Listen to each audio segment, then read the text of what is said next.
아무튼 출렁거리면서 혹시 조정이 나오면은 적극적으로 매수해도 네.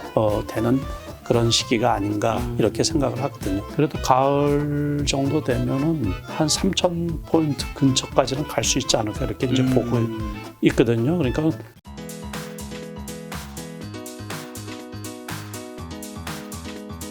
대표님과 지난 2월에 뵙고 지금 벌써 또 한 달이 지났는데 네, 그 사이 좀 그럼. 어떻게 지내셨어요? 아이고 그 뭐 장도 어렵고 네. 또 코로나 오미크론도 극성이고 그래가지고 깝깝하게 그냥 네. 조심하면서 잘 지내고 있었죠.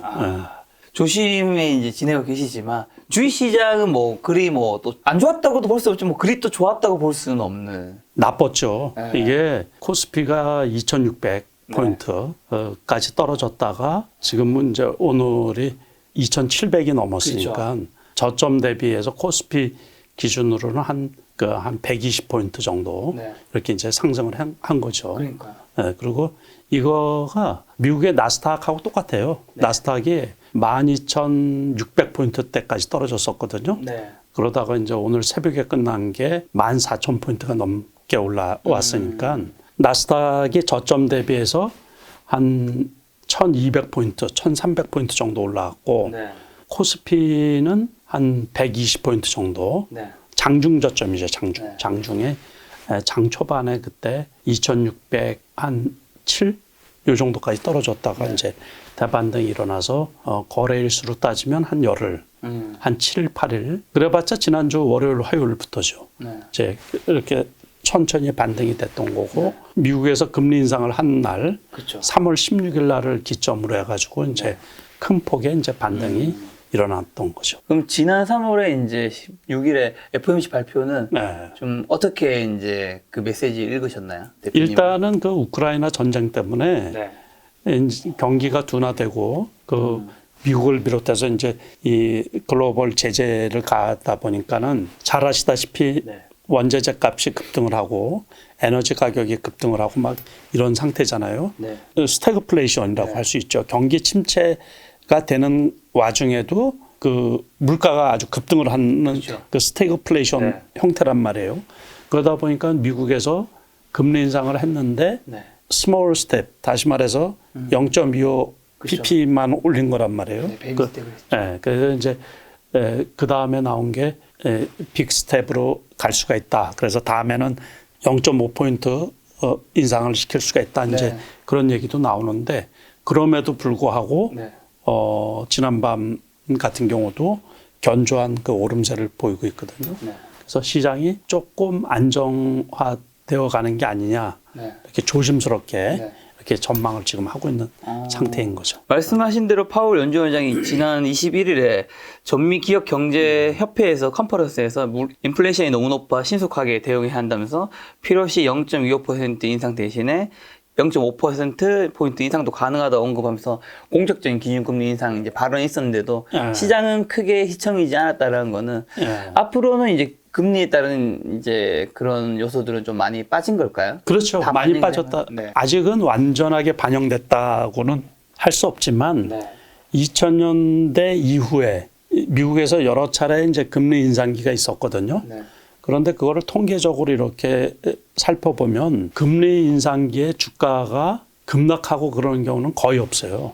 초기에 이제 신흥국 증시 같은 경우는 급락을 하는 경우가 있는데 그 보통은 금리 인상기라는 것은 경기가 과열될까봐 요번하고는 좀 틀리죠. 요번에는 과도한 유동성으로 인해 가지고 그 자산 가격이 급등을 하다 보니까 인플레이션이 미국 같은 경우 40년 만에 최고의 인플레이션이라든가 뭐 70년 만에 최고의 인플레이션이라는 그런 말들이 있다 보니까는 그거를 제어하기 위해서 이제 금리 인상을 한다는 거란 말이에요.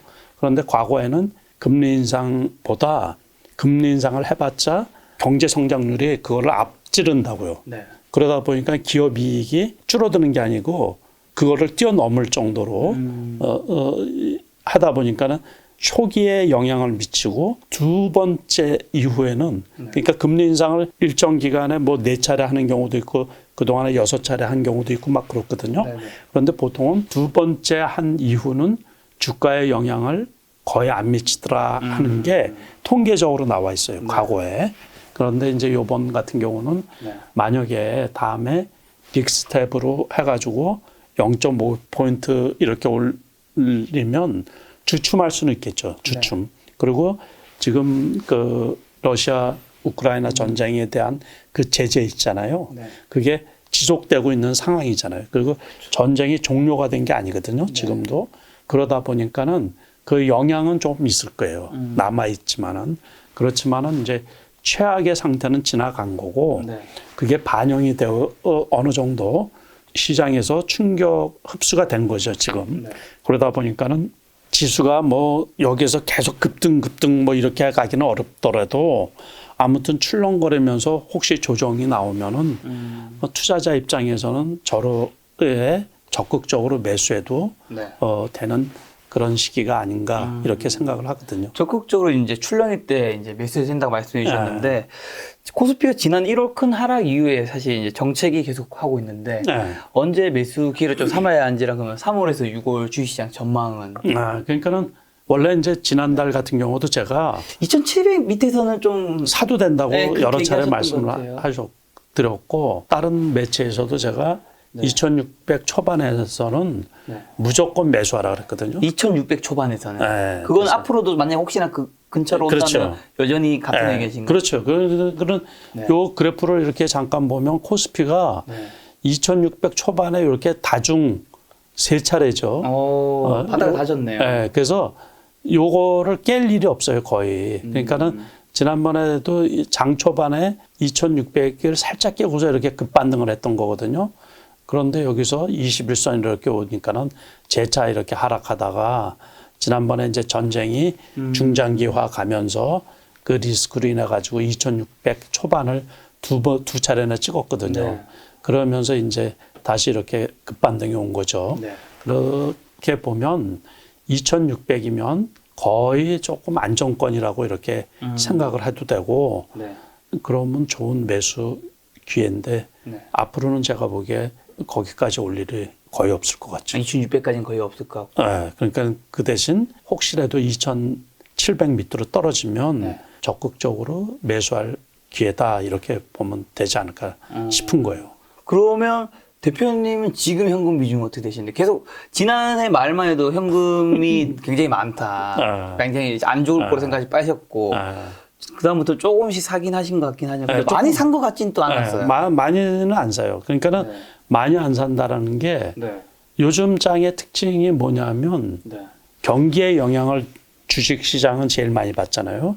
근데 경기가 이런저런 거로 인해 가지고 화랑으로 이렇게 꾸준히 갈 그런 거는 안 보이거든요. 그러다 보니까는 점진적으로 올라가지 급등하고 재작년처럼 그렇게 그 호황적인 장은 당분간 어렵지 않느냐 이렇게 보는 거예요. 그 대신 큰 사이즈보다는 스몰 사이즈 종목들 다시 말해서 개별장이라고 우리가 얘기할 수가 있거든요.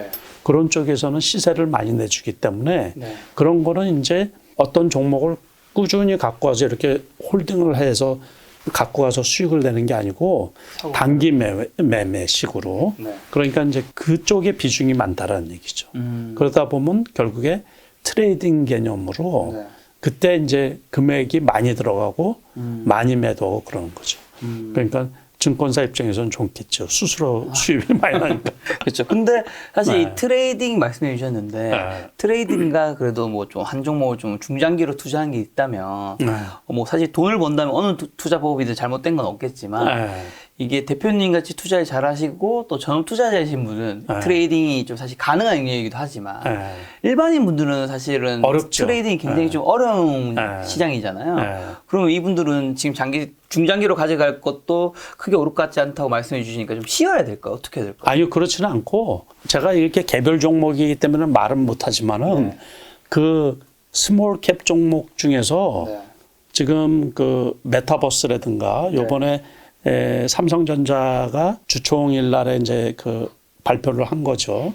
그러니까 메타버스 관련 주식이라든가 로봇 관련주라든가 또 지금 그 윤석열 당선자가 나오면서 정책 관련주라고 해가지고 그 건설 스몰 건설 네. 소형 건설사들 주식이 상당히 많이 올라갔거든요. 그러니까 이제 그런 거라든가 원전 관련주, 원전 관련주 중에 한 종목은 작은 종목이지만 저점 대비 3배 올라간 것도 있어요. 당선 이후에요? 아니요, 당선 전에 가격에 대비해서 네. 당선 이후로는 배 올라갔죠, 배. 네. 그러니까 너무 많이 올라갔죠, 너무. 네네. 그러니까 이제 그렇게 대표님 너무 표정이 갖고 계셨던 것 같은데요. 너무 많이 숨길 수 없는 기쁨의 표정이 아니 보였어요. 그건 아니고 너무 많이 올라간 것들 말고 네네. 이제 지금 중장기 투자하기에 그래프로 이렇게 보면 네. 지난해 가을에 급등을 했다가 요번에 급락을 했었잖아요. 네. 특히 메타버스 관련 주식들 중에서. 그렇죠. 그런데 이제 삼성에서 그 주총일에 발표가 나오면서 네. 아주 견조한 그 오름세로 바닥 다지기를 통해 가지고 이렇게 올라가는 종목들이 좀 있어요. 그래서 그 그래프로 이렇게 공부를 좀 하시다 보면 그런 종목들을 좀 찾을 수가 있거든요. 네. 그래서 이제 밑에서 기고 실적이 어느 정도 수반이 되는 것들. 그래서 그런 것들은 중장기로 좀 투자를 해도 괜찮지 않을까. 그러니까 제가 방금 전에 말씀드렸던 급등한 것들을 제외하고서 네. 그래서 그게 아주 중요해요. 너무 올라간 거는 이제 먹을 게 없는 거예요. 그렇죠. 그러니까 2배, 3배 올라간 거 또는 뭐 50% 올라간 거 이런 것들은 이제 먹을 게 없고 작년 대비 상당히 많이 떨어졌는데 네. 아직도 작년에 뭐 반토막밖에 안 되는 작년 고점 대비 반토막밖에 안 되는 주식들이 있거든요. 그런데 그런 것들 중에서 소위 말해서 이제 테마주라고 하면 테마주라고 할 수가 있는데 그런 것들을 어떤 식으로 이렇게 돌아가냐 하면 모든 테마가 똑같이 형성이 되는 거예요. 지난해 하반기 때 이제 그 메타버스 돌풍이 일어가지고서 메타버스 자만 들어가면 다 올라갔잖아요. 이제 두 번째 올라갈 때는 그렇지가 않고 네. 실질적으로 수혜를 받는 업종으로 옥석 가리기를 한단 말이에요. 그래서 몇 개 종목만 그렇게 꾸준히 올라갈 수가 있어요. 네. 그러니까 그런 것들을 우리가 여기 관심 목록에 있잖아요. 네. 그러면 메타버스 이런 걸 다 클릭을 해보시는 거예요. 그 중에서 바로 얼마 전에 대장 역할을 했던 게 뭔가. 네. 그래서 그 종목들을 추적하는 거예요. 그럼 그게 그래프를 만들어 가면서 네. 점차적으로 후속해서 꾸준히 올라갈 수가 있거든요. 그러니까는 우리가 로봇 얘기도 지난해 12월 달부터 이제 급등을 했던 건데 네. 거기에서 제가 이 종목을 사시라는 게 아니에요. 그러니까 그 로보라는 주식이 있어요. 네. 로보. 네, 그 경우는 그때 이제 10,000원까지 갔다가 급락할 때 6,500원까지 떨어졌었어요. 그런데 지금은 정고점을 뚫고서 많이 올라갔거든요. 네. 그런 것처럼 네. 그 공부를 쭉 꾸준히 해보시면 네. 그 지금 지수하고 관련이 없이 그 개별 주장이라 그랬잖아요. 그런 종목들이 상당히 많이 발견할 수가 있거든요. 이거 보세요. 이거가 그때 이제 지난해 말이잖아요. 3,000원짜리 주식이 지금 12,000원이면 얼마나 많이 었어요. 그렇죠? 그러니까 그때 10,000원까지 갔다가 1월 달에 이제 폭락할 때 6,500원까지 떨어졌던 거거든요. 그러더니만 여기에서만 해도 지금 더블 정도 왔다라는 얘기죠. 그러니까는 올해 어쩌면 제가 지난해 가을에도 그 말씀을 드렸는데 네. 개별 주장이라고 할 수가 있거든요. 개별주. 그러다 보니까는 그러니까 이제 미래에 선도할 수 있는 기업들 네. 이런 것들에 조금 그 지수에 너무 우리가 말하는 그 대형주 있잖아요. 네네. 그 우량 대형주 그거에 너무 이렇게 집중할 게 아니고 네. 이런 경우도 개별주라고 하지만 거래량이 엄청 많이 수반이 되거든요. 오늘만 해도 뭐 400만 주인데 이럴 때는 4천만 주일걸요 아마 이게. 그렇지 않나? 거래량 338,149K네요. 이럴 때도 엄청 거래가 그러니까는 거래가 엄청 많이 되거든요. 그러니까는 이제 자본금이 작고 네. 그렇지만은 되게 이제 그 시장에 지금 돈이 많이 들어와 있기 때문에 예, 이런 것들 메타버스에서 이런 쪽을 이렇게 이제 살펴보시면 지금 이제 많이 떨어졌다가 이렇게 횡보해서 올라가는 종목들을 발견할 수가 있거든요. 그런 것들은 이제 그 일반인들, 네. 직장인들도 얼마든지 이렇게 찾아서 중장기 투자로 할 수가 있는 주식들이 있죠. 윤석열 후보 이제 말씀해 주셔서 당선된 이후 이제 정책 관련주에서 소형 건설과 원전중이 많이 올랐다고 하셨는데 그럼 향후에는 여기서 여전히 좀 덜 오른 것들 중에서 뭐 종목이 오를 수 있는 걸까요? 아니면 또 섹터가 다른 섹터가 좀 더 관심을 받을 수도 있을까요? 1차적으로는 웬만큼 다 나왔다고 생각이 들거든요. 네. 1차적으로는. 그러니까 빨리 나왔죠. 그러니까 원전주는 뭐 윤석열 당선자가 발표 나자마자 갭상승하면서 이렇게 이제 계속해서 올라왔던 거고, 우리가 그 대표적으로 오늘도 간 거 한번 보죠. 그러면 뭐 한신기계 이게 상한가 쳤네요. 네, 3,000원인데 요 날이거든요. 요 날이 네. 발표 된 당선. 날이거든요. 네, 당선 발표 이때 갭상승했다가 이렇게 하락을 한 거 아니에요? 네네. 그러니까 요거 없으면 시초가가 높다가 이 이제 종가가 저가 수준이죠. 네네. 예? 4,490원. 네. 그러니까는 그러면서 이날 상한가 가고 계속해서 하다가 이날 또 오늘 그냥 급등을 했는데, 네. 그러니까 이제 원전 관련주, 스몰 원전, 원래는 나트륨 원전이란 말도 있고 이제 이런 쪽하고 소형 건설사들, 어쨌든 재건축도 용이하게 그렇죠. 한다 그러고 완화. 아무튼 그 많이 하다 보니까는 스몰 건설주들 중에서 뭐 여러 가지가 있죠. 일성건설 이런 거는 뭐 그렇게 많이 안 올랐는데 까뮤, ENC, 까뮤 이런 것들도 이렇게 여기 바닥에서 되게 많이 올라왔잖아요. 그렇죠? 그렇죠? 네. 그다음에 이제 이런 것들도 저가에서는 많이 올라온 거죠. 그러니까는 그 지수에 우리가 이렇게 이제 함몰되어 있고 대형주만 너무 네. 이렇게 보다가 보면 이쪽 같은 데는 이제 좋은 종목들이 네. 꽤 많이 이렇게 나오고 있고 올라가고 있고 그러고. 여기서 궁금한 거 제가 네. 방금 언급해 주신 종목이나 아니면 다른 이제 윤석열 후보의 당선 이후 오른 종목들이 어쨌든 당선으로 인해서 이슈성으로 오른 것들이 막 굉장히 많이 있는 거잖아요. 그렇죠. 그럼 지금 이미 오른 상태에서는 사면 안 되죠. 하면 안 되지만 가진 분들은 이 정도 올랐을 때는 뭐 팔아야 되는 거예요? 아니면 앞으로도 뭐 아직 당선은 5월인가 그때부터 이제 활동 이제 대통령으로서 하시는 거니까 좀 더 기다려야 되는 건지 참 어려우실 것 같아요. 아이 그래도 웬만큼 올랐으면 팔아야죠 이제. 그러고서 그 다음에는 욕심을 너무 많이 부리면 안 되고 네. 수익을 실현을 해야지 되는 거고. 네. 그 다음에 이제 진입하시려는 분들은 조심해야지 되고. 뜬 거는 무조건 조심해야 되죠. 네, 그래서 많이 올라간 거는 좀 조심을 해야 되는 게 네. 아무튼 좋은 거예요. 그러니까 우리가 주식해서 실패하는 이유가 딱 한 가지 있다 그랬어요. 높은 걸 사서.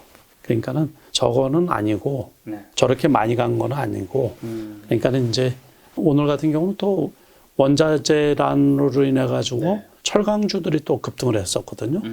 그러다 보니까는 그런 것들도 예측할 수 있는 것들이죠. 예측. 그러니까 곡물 가격이 급등을 해가지고 또 그쪽도 급등을 했었고. 네. 지난번에 러시아 우크라이나 전쟁으로 인해 가지고 원유값이 급등을 하면서 또 원유 관련 주식들이 또 급등을 했었고. 네. 이런 것들. 그러니까 시대 트렌드, 시대 산업의 변화. 그러니까 지금 너무 막 그쪽이 급등락이 심하거든요. 네. 그러니까 기름값이 얼마나 많이 올랐어요. 너무 많이 올랐더라고요. 너무 많이 올랐어요. 저 경유차 타는데 예. 지금 뭐 거의 2,000원 그렇죠. 근처까지 다 왔던데 깜짝 놀랐어요. 저도 깜짝 놀랐어요. 배럴당 그 130불까지 올랐거든요. 네.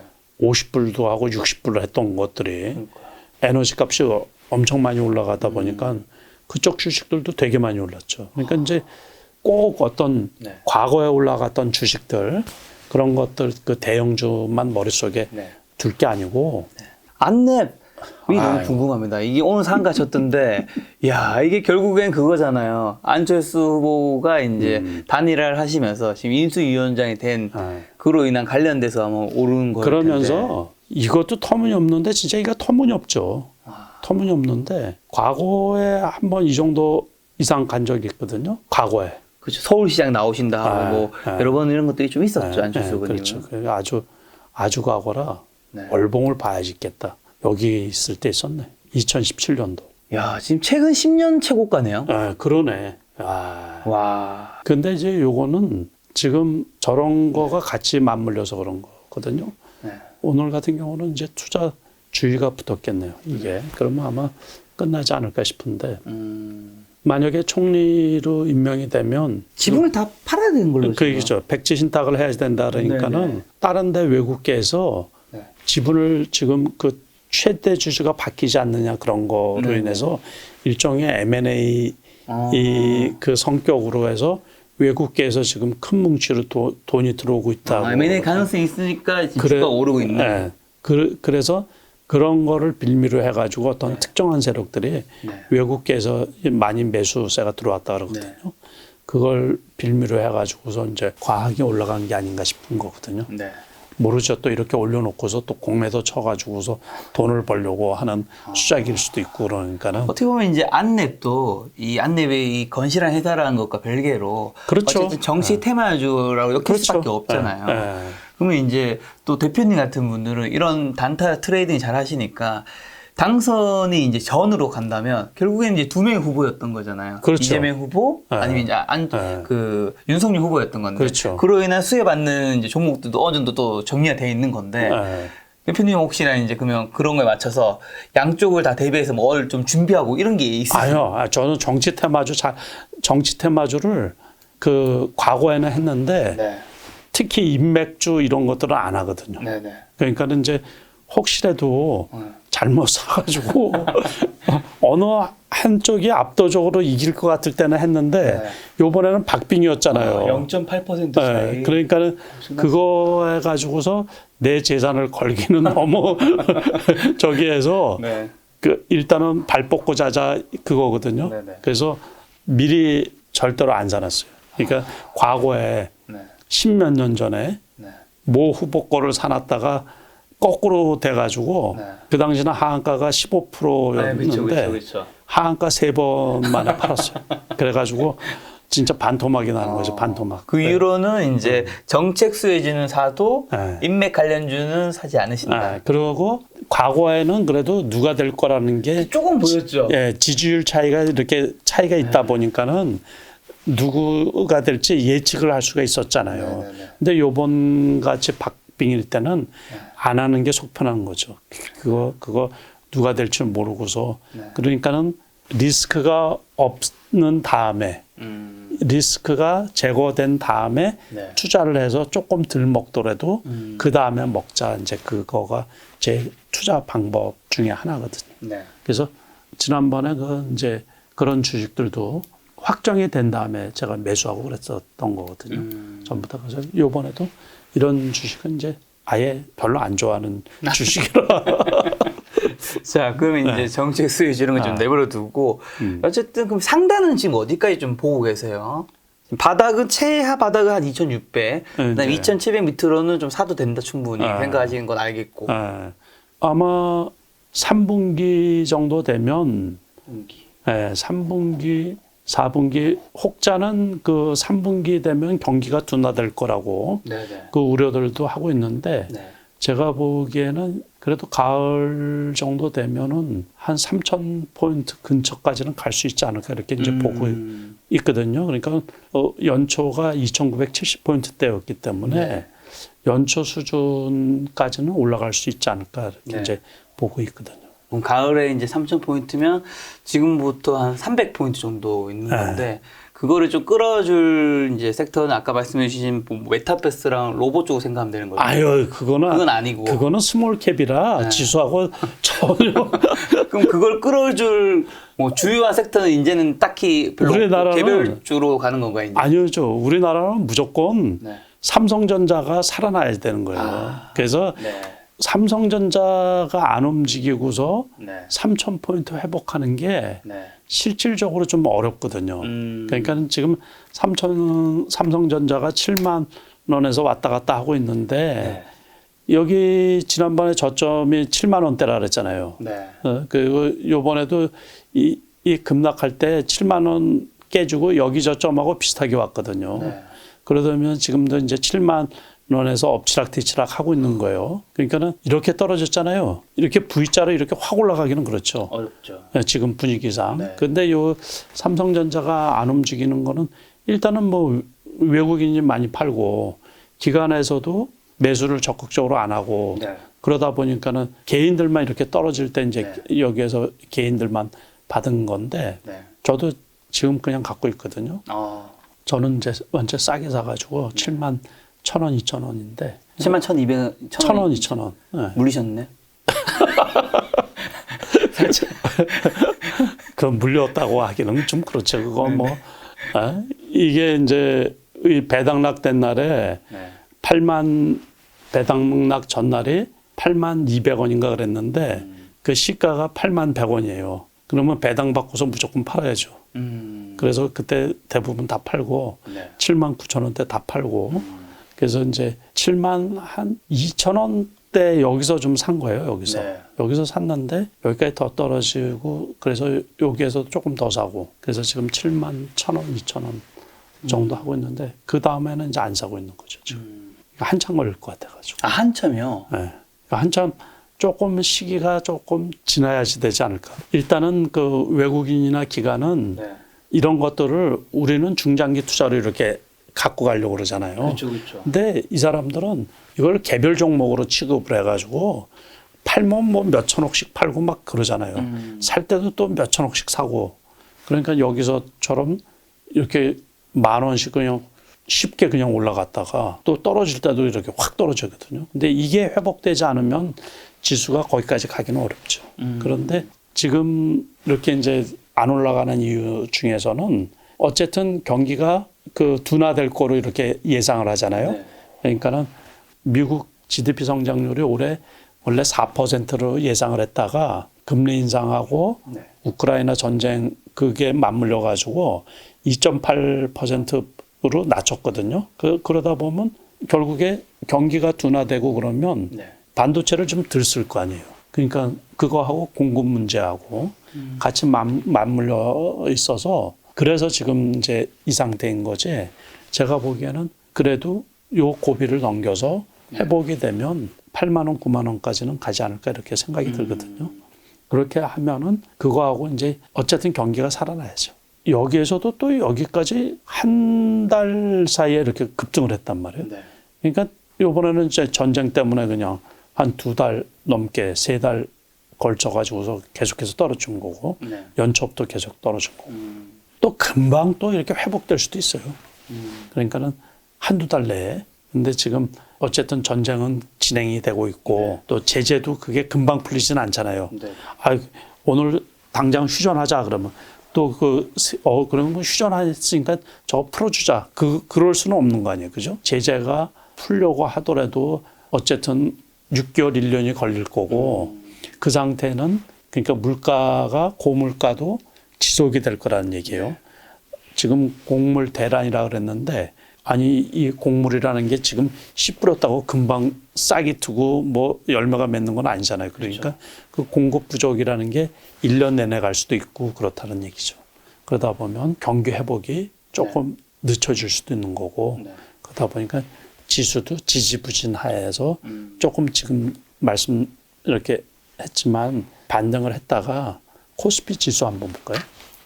이제 2,800 내려오잖아요. 21선. 네. 그거 맞고서 또 내려올 수도 있고 어느 정도. 그러다가 이렇게 이제 전체적으로 이게 조금 바뀌어져야죠. 네. 그러니까 여기서는 급락이었었고 지금 이렇게 바닥 다지기를 하면서 조금 올라가다가 오늘 거래량이 좀 많이 수반이 되면서 이렇게 이제 갭 상승을 했는데 네. 그렇다고 해서 계속 갭 상승하려고 그러면 계속 거래량이 늘어야 되거든요. 네. 그럴 힘은 지금 당장은 조금 아니지 않느냐 이제 그런 생각이에요. 그러니까 너무 일희일비하지 말고 네. 그 대신 그 말씀드린 것처럼 개별 주식 있죠. 네. 그거에 좀 집중을 해서 네. 거기서 수익 날 게 어떤 건가. 이제 요게 좋은 거는 지수가 바닥에 저렇게 확인이 되면 가운데 끼워가지고서 이제 상방으로도 많이 못 올라가고 하방으로도 떨어지지 못하고 어떻게 보면 박스권 안에서 횡보가 될 수가 있죠. 일정 기간 동안. 그러다 보면 해먹을 게 없다 보니까는 개별주가 작은 이슈로 인해 가지고 급등락을 반복을 하거든요. 네. 그런 것들도 빠르기 때문에 올라가는 주식들은 무조건 위험하고 이렇게 이제 천천히 횡보하는 거, 뭐 이런 주식들 가지고서 좀 길목에서 쉬고 있을 때 네. 매수했다가 올라가면 이제 팔고 이런 전략을 좀 짜는 게 좋지 않을까. 대표님 아까 전에 가을쯤에 뭐 7에서 9월쯤에 이제 코스피 3천 근처 갈 수 있다고 네. 얘기하셨으니까 그러면 이제 우리나라 코스피 3천이 가려면 삼성전자도 가야 된다 말씀해 주셨으니까 삼성전자도 뭐 8, 9만 원도 가을쯤에 갈 수 있다라고 이야기가 되는 거겠네요. 그럴 수도 있죠. 네. 그랬으면 좋겠다라는 희망사항이죠. 대표님은 삼성전자 네. 여기서 궁금한 거 두 가지가 첫 번째는 장기 투자, 중장기 투자로 삼성전자 주식을 가져가는지랑 네. 왜냐면 그렇죠, 그거는. 네. 트레이딩이랑 굳이 삼성전자 안 하실 것 같아서. 그럼 당연하죠, 그거. 네. 두 번째는 지금 뭐 가을쯤에나 이제 8, 9만 갈 수 있을 것 같다라고 얘기해 주셨는데 지금 또 뭐 3, 4월에는 이게 뭐 치고 올라갈 것처럼 생각 안 하시잖아요. 네. 근데 굳이 왜 지금 담으세요? 아니 이거 담아도 신경 안 써도 될 돈이 있으니까는. 그거는 그냥 사놓고 네. 있는 거죠. 그러면 만약에 대표님처럼 돈이 조금 여유가 없는 분들은 굳이 이런 거 하면 안 되죠. 안 된다. 그렇죠. 그럼 어떤 거 해야 돼요? 그러니까는 아까 말씀드린 것처럼 네네. 스몰 캡에서 주로 하라 그런 얘기예요. 그러니까는 이런 거 좋잖아요. 이런 거. 메타버스로 여기 5만 원까지 갔던 주식인데 이렇게 횡보하고 요럴 때 사는 거예요. 무조건 2만 원 여기에서. 이게 최악일 때거든요. 지금 하락 바닥은 지지하고 있으니까. 자, 그러니까 지난번에 이제 공부를 좀 했죠. 네. 위에서 이렇게 누르고 있을 때가 최악인 거예요. 이게 역배열로 돼가지고. 그렇죠. 특히 그 5일선이 이렇게 해서 위에서 누르고 있을 때는 무조건 떨어지는 거예요. 계속해서. 네. 그러다가 이제 뒤집기를 하는 거예요. 5일선을 이제 21선을. 언덕 타고 또 21선까지 이렇게 타면서 네. 아직은 역배열인데 여기에서 보니까 부채꼴처럼 펼쳐지죠. 네네. 그럴 때는 이제 괜찮은 거예요. 이제.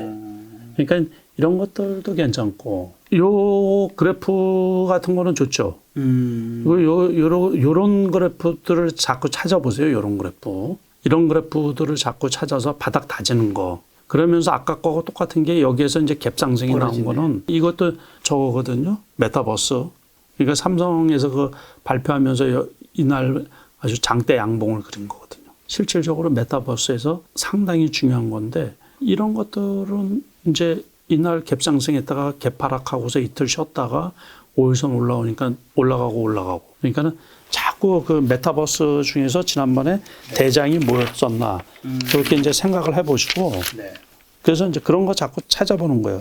미국의 로블록스가 원래는 메타버스 대장이었는데 지난해 이제 그 150불까지 올라갔다가 요번에 40불 때까지 떨어졌었어요. 그러니까 뭐 3분의 1, 4분의 1 토막 났다가 조금 지금 회복되는 편이거든요. 근데 그때는 아까 말씀드린 것처럼 우후죽순 아무거나 다 올라가다가 지금 많이 이제 떨어져서 감사 보고서 제출하고 실적 발표되고 앞으로 진짜 이제 하겠다 그러니까는 이쪽이 이렇게 올라가는 거란 말이에요. 진짜 돈벌이가 되고 산업이 실질적으로 수익이 이제 아무튼 기업이 투자를 했던 게 이제 현실적으로 이렇게 수익으로 연결이 되고 그래야지 이제 주가가 이제 올라갈 수가 있는 거고. 그게 아까 말씀해 주신 메타버스에서도 옥석이 가려지는. 그렇죠. 네, 그러니까는 선익 시스템. 그게 이제 메타버스 발표 나고서 그날 상한가 친 게 이 종목하고 그 MP하고 두 종목이거든요. 그러니까 이거는 상승하고서 이게 하락이 안 되잖아요. 그러니까 이게 대장 역할을 하는 거예요. 오늘 같은 경우도 급등했다가 주저앉았는데 그러니까는 이제 이렇게 옥석 가리기를 해가지고 그러니까 계속 이렇게 개별 주장의 이제 단점은 뭐냐면 계속 좀 살펴봐야 된다는 거 그래프로. 그리고 이게 실질적으로 메타버스에서 어떤 역할을 하고 있는 건가. 그러니까는 아까 로봇 관련주들도 여러 개가 있다 그랬잖아요. 그 중에서 대장 역할을 하는 게 있고, 그게 또 너무 많이 올라가서 이제 하다 보면 이제 한계에 부딪히거든요. 올라간 거를 쫓아가는 것보다 움직이는 거가 추가 상승이 있는지 확인을 하고서 이제 거기에 맞춰가지고서 이게 실질적으로 메타버스에서 어떤 수혜를 보든지 로봇이면 로봇에서 어떤 수혜를 보는지 또는 원자력이면 원자력에서 핵심 역할을 하고 있는 건지 그런 것 좀 많이 살펴보시고 특히 이제 이 거래량 있잖아요. 거래량. 어떤 특정 세력이 들어와서 이렇게 거래량이 여기에서 상승했을 때처럼 이래야지 이제 이게 올라가는 거거든요. 그러다가 너무 많이 올라가면 이제 네. 과하다 싶으면 그 팔고서 어쨌든 이 5일선 같은 거는 깨지거든요. 네. 그러니까 이걸 잘 보고 장 분위기하고 그러면서 이제 몇 개 종목들을 자꾸 생각을 해놔야죠. 그러니까 지금 트렌드하고 맞는 종목으로. 네. 삼성전자 봤으니까 네. 하이닉스 같이 봐요. 네. 그래도 이거는 하이닉스가 낫죠, 그죠? 네. 그래도 그것보다 그러니까 이제 또 이번에 삼성전자 같은 경우는 네. 그 갤럭시에도 문제가 있어가지고 네. 그거 악재가 나오면서 같이 그때 급락을 했었던 거죠. 네. 그러니까 그것보다는 난데 아무튼 이것도 같이 봐야죠, 뭐 같이. 그러니까 같이 삼성전자하고 네. SK 하이닉스하고 미국의 마이크로 테크놀로지하고 그러니까 미국에서 반도체 주식들이 마이크로 테크놀로지가 지난번에 그 75불까지 올라갔었거든요. 그런데 요번에 급락을 할 때 네. 68불 정도까지 떨어졌었던 거예요. 그러니까 거기에도 거의 30% 가까이 고점 대비 20% 이상 떨어졌어요. 지금도 78불 정도 하거든요. 그러다 보니까는 그게 만약에 전에처럼 90불 넘어가면 삼성전자도 8만 원 정도 될 거고 네. 그러니까 그걸 같이 이렇게 보세요. 절대적으로 그 우리나라 삼성전자만 혼자 올라가고 그러지 못하거든요. 그러니까 필라델피아 반도체 지수라고 있잖아요. 네네네. 그거하고 같이 엔비디아, 마이크로 테크놀로지 특히 이제 그게 더 영향이 크죠. 삼성전자하고 밀접한 관계는. 그래서 그거를 같이 움직이는 거를 보면서 네.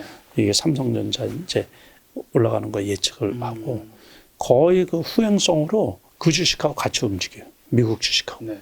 섹터로 움직일 때. 근데 삼성전자랑 SK하이닉스 같은 경우는 뭐 반도체에도 영향이 있지만 한국 시장이 별로거나 그다음에 원달러 환율도 만약 달러 강세가 되면 또 한국 주식을 좀 별로 팔고 나가는 것도 있잖아요. 이제 그것도 있는데 그것보다도 요번에 이제 외국인들이 계속해서 팔았던 것들은 네.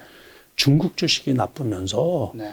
그 영향이 제일 크다고 보거든요. 저는 개인적으로 얼마 전에 이제 뉴욕에 상장된 미국에 상장된 중국 주식들을 퇴출하려고 그랬잖아요. 그 재무적으로 위배 회계에 위배 사항도 있고 위반 사항도 있고 네. 그러면서 홍콩 지수가요 2만 포인트 밑으로 떨어졌어요. 그게 18,000포인트대까지 떨어졌어요. 그게 작년에 보통 그 홍콩 지수가 27,000, 8,000포인트대에 있었거든요. 거기서부터 급락을 해도 보통 떨어진 게 아니죠. 10,000포인트 가까이 떨어진 거예요. 그 외국인들 입장에서는 중국 주식하고 한국 주식을 비슷하게 생각하는 경향이 있어요. 그래서 어쨌든 우리가 수출 의존도가 중국에 의존하는 게 한 25% 정도 되거든요. 네. 그러니까 코리안 리스크가 과거에는 북핵 문제, 북한 문제가 코리안 리스크라 그랬잖아요. 요즘에는 중국 경제가 나쁘게 보고 중국 주식을 매도할 때 한국물 주식을 같이 매도하는 게 있어요. 그때 한국물들 외국인 매도세가 되게 많이 나왔거든요. 그래서 일본 같은 경우보다 아시아 증시가 나쁠 때 특히 이제 중국하고 홍콩 증시가 나쁠 때 한국물을 같이 매도하는 경우가 상당히 많아요. 그 영향으로 삼성전자가 그때 다른 악재하고 같이 겹쳐가지고 외국인 매도세가 아주 폭발적으로 많이 나왔었던 거죠. 그럼 한국 증시가 좀 좋으려면 중국 증시도 좀 좋아야 되는 그런 연관관계도 좀 있는 건가요? 올해는? 조금 영향은 있죠. 조금 영향인데 그것도 또 마찬가지예요. 나쁠 때는 같이 팔아버리고 네. 올라갈 때는 같이 안 올라가요. 그런 거는 있어요. 근데 요번에 이제 아무튼 그 기술주 면에서 그 여러 가지 악재가 겹쳤다고 보면 되죠. 그러니까 주식 투자를 이렇게 하다 보면 우리가 추세라는 게 있잖아요. 추세. 그렇죠. 추세라는 거를 무시할 수가 없거든요. 네. 그러니까 나쁠 때 되면 무슨 이유를 대고서든지 저기까지 떨어지겠나 싶으면 그게 거기까지 떨어져요. 그냥. 그 마지노선이 이제 삼성전자 같은 경우 지난번에도 7만 원, 요번에도 7만 원. 그러니까 악재가 나왔을 때 잠시 그거를 언더슈팅할 때가 있죠. 네. 그리고 이제 고가가 형성이 되면 목표가를 또 이제 꾸역꾸역 거기까지 이제 올라가죠. 네. 그래서 아무튼 지금 당장은 아니더라도 일단은 코스피가 기준으로 제가 보기에 2,600을 바닥으로 하고 네. 거기를 진바닥으로 보고 그 한 10월 달 정도 되면 3,000포인트 정도 아니면 이제 정고점 2,970이라 그랬으니까 네. 그 정도까지 연고점 정도까지는 네. 회복되기를 희망을 갖고서 이제 하는 거죠. 꼭 거기 간다고 하는 게 아니고